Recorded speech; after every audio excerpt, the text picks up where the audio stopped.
Hello gentlemen! Well, during this time of global pandemic, nationwide lockdowns and mass unemployment, I think it's safe to say we all have a little bit more time on our hands to think. And if you saw my previous video on this topic, you know that the best thing to do in these situations is panic. So, Professor, would you say it's time for everyone to panic? Yes, I would, Kent. But not just plain old panicking, we're talking about panicking in advance. Staying one step ahead of everyone else's panicking. I've done that and I am sitting comfortably atop a mountain of toilet paper like a king. And from this mountaintop, I feel like I can see a little further ahead to what will soon happen after the lockdown, after coronavirus. And I can see what life will be like then. And I would like to show it to you. Come with me and you'll see a world of pure vaccination. So please just wash your hands. Don't touch your eyes, your nose, your mouth. Social distance, avoid the crowds. Fight against the corona. Behold, the fashion accessory of tomorrow, the Germ Club. Oh yes. Gloves are going to become a commonplace accessory to wear post-coronavirus. But I'm not talking about just old school like riding gloves to prevent blisters on your hands when you're holding the horse's reins. No.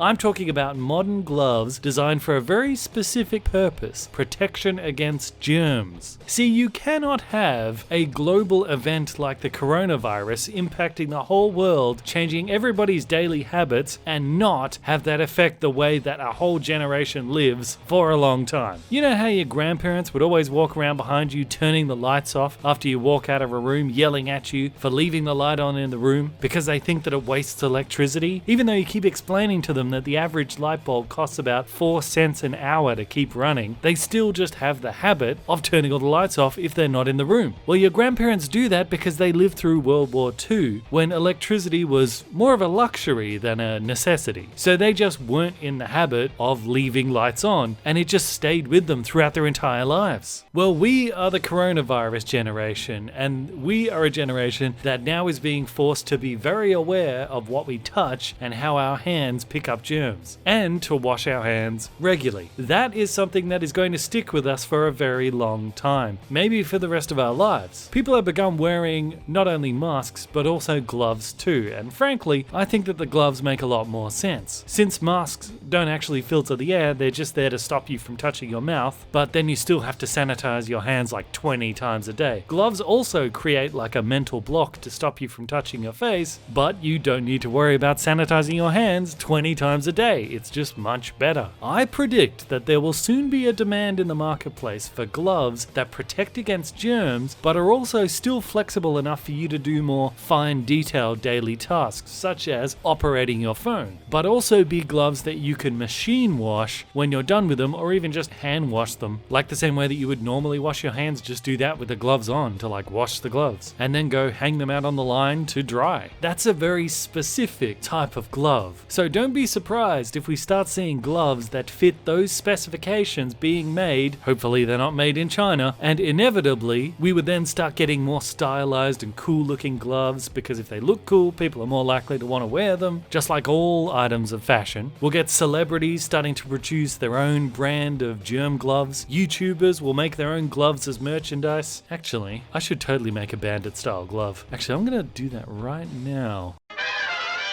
Okay, so Teespring doesn't have a glove section. I mean, they got everything else. They got t-shirts, they got hats, they got socks, they got phone cases, they got everything except gloves. But this is my point. There should be gloves there. Don't be surprised if there's a glove section comes in there, because there'll be a demand for it. The only customizable gloves I can find is actually boxing gloves, which is not much use. So at the moment, there is no market for this type of gloves, but there will be in the future. Plus, with these kind of gloves, we could actually return to the handshake, and in fact, it could even become part of our culture that it's a sign of trust to take off your glove to touch someone. I notice you haven't taken off your gloves. Not here. Why not? So that I don't have to touch an alien.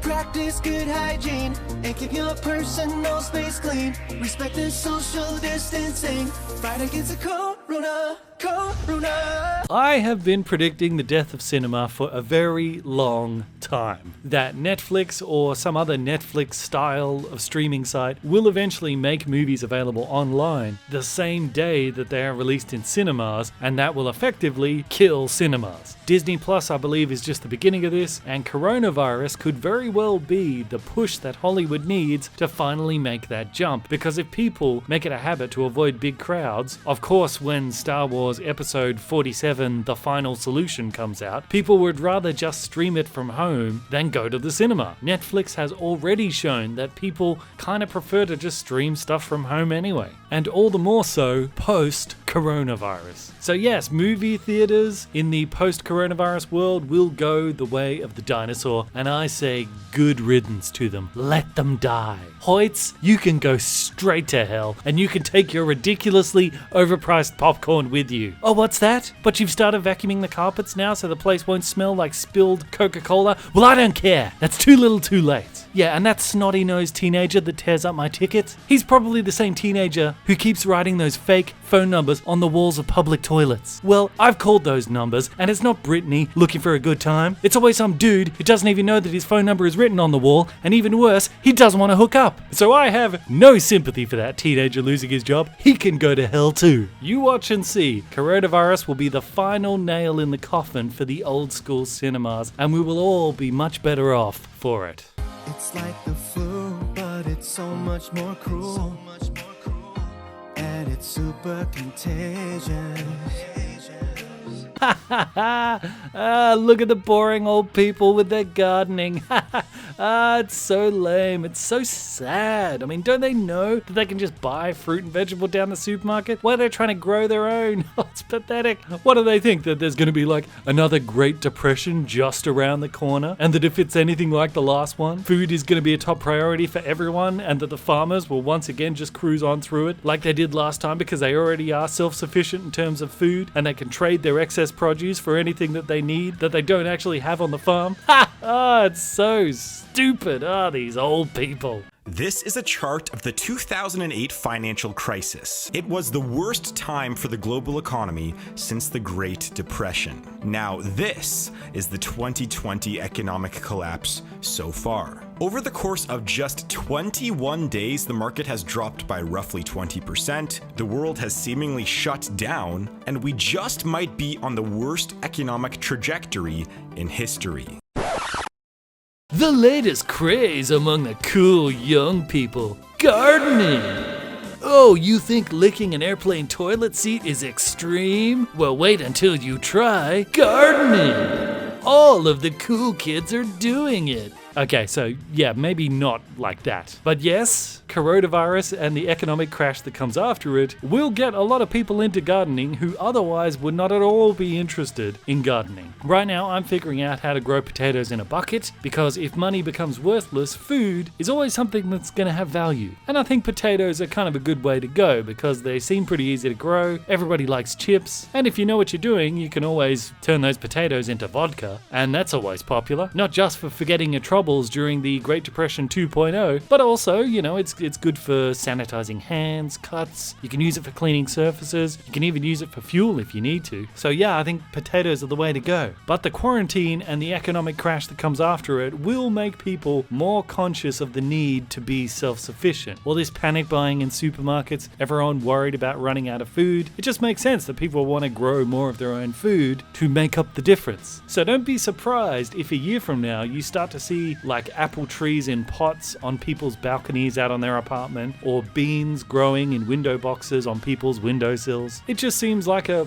logical way to go. Yes, gloves, online streaming of movies, and gardening. That is the future post-coronavirus. How does it look? I mean, of course, things could always go the other direction. With the UN using the pandemic as an excuse to expand their power to transform into a world government and then convert all currency to totally digital currency so that they can just create or erase your bank account with a push of a button. But hey, that's just all the more reason to grow them potatoes. Let me know what you think life will be like after coronavirus. I am Bandit, this is Bandit Incorporated. Until next time, I will see you guys in the comments.